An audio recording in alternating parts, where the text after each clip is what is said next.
pour le numéro 13 de Bootcamp, c'est vraiment beaucoup de lecture. On va essayer de décortiquer ça. Donc, 4 tables identiques en forme de trapèze. Prends le temps de les repérer. Identiques. Une table carrée placée de manière à former une grande table carrée. Il y a 2 infos là-dedans. Ça, c'est un carré, mais ça aussi, c'est un carré. Okay? L'aire de la petite table carrée au centre est de 324 décimètres carrés. Donc, si ça, c'est 324 décimètres carrés, on peut déjà trouver le côté. Fait que trouver le côté de la petite... du petit carré. L'aire d'un carré, la formule c'est C à la 2. Nous, on sait qu'on a 324. Si je fais la racine carrée de chaque côté, ça va me donner 18. Donc, le côté, 18 décimètres. Tu peux travailler avec ton schéma. Là, tu viens de trouver que ça, entre autres, c'est 18 décimètres. Donc, c'est autant la petite base du trapèze que le côté du petit carré.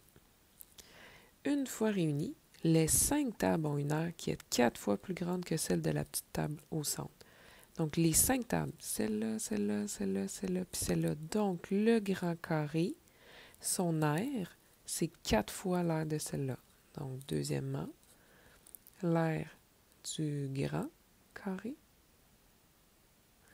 c'est 4 fois l'aire du petit carré. Donc, 4 fois le 324, ça me donne, je crois, 296.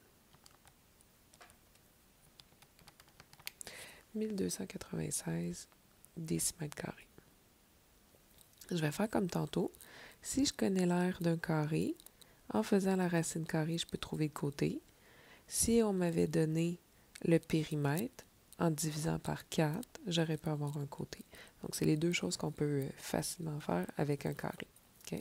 Donc, troisièmement, le côté du grand carré, ça va être encore l'aire d'un carré égale C à la 2, mais là, mon aire est de 1296.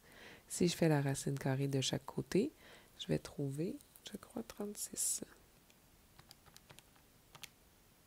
Yay! 36 décimètres. À partir de là, il y a un chemin quand même simple pour trouver cette hauteur-là. Okay, ce n'est pas le seul chemin, mais celui-là, il est rapide. Le côté du grand carré, tu sais que c'est 36 décimètres. Tu sais que le côté ici du petit carré, c'est 18 décimètres. Donc, si tu fais 36 moins 18, donc tu enlèves le 18, il va te rester un petit bout ici, puis un petit bout là. Donc, 36 moins 18, ça fait 18. 18, ça veut dire 9 et 9. Tu aurais 9 décimètres pour le segment qui manque ici. Okay? Ta dernière étape, ça pourrait être juste ça. Donc, quatrièmement, voilà, mes étapes sont vraiment désorganisées. Trouver la petite hauteur des trapèzes. Tu pourrais faire le côté du grand carré moins le côté du petit carré. Tu divises ça en 2, puis tu as ta réponse. Donc, 36, tu enlèves le 18, divises en 2. 18 divisé en 2, ça te donne 9 décimètres. Là. Faites attention, là, la démarche devrait être vraiment mieux organisée que ça.